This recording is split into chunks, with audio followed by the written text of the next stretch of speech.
Thank you, Chairman Takano and Ranking Member Rowe, for the opportunity to testify today on the importance of addressing veteran and service member mental health, especially now during Suicide Prevention Awareness Month.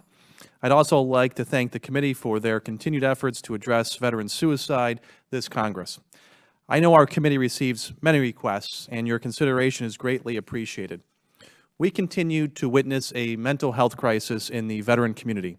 Over the past decade, the number of veteran suicides has continued to rise.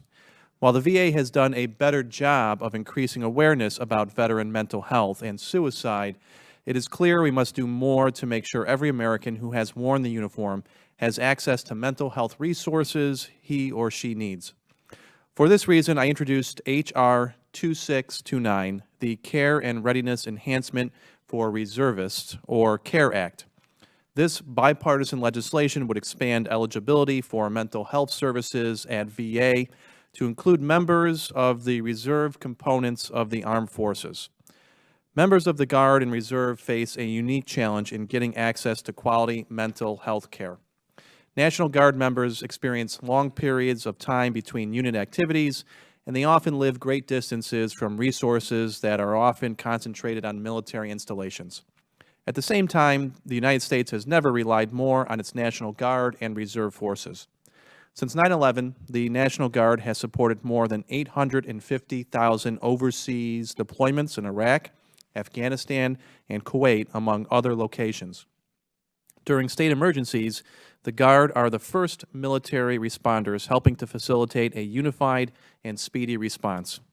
The Care for Reservists Act would close the gap in mental health care available to the Guard and Reserve.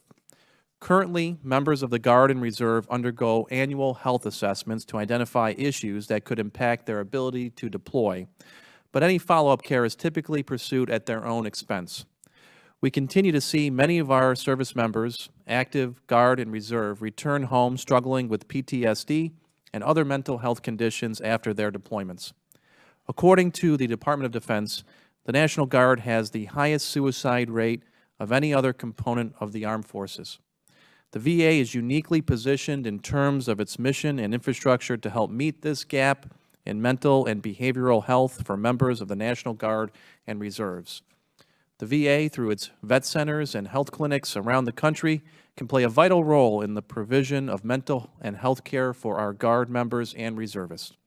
I believe it's our responsibility as a committee to expand the resources available to them, and I urge the committee to consider the Care Act for Reservists Act, which has been introduced on the Senate side by Senators Tester and Moran. Thank you for your consideration, and thank you for the time today.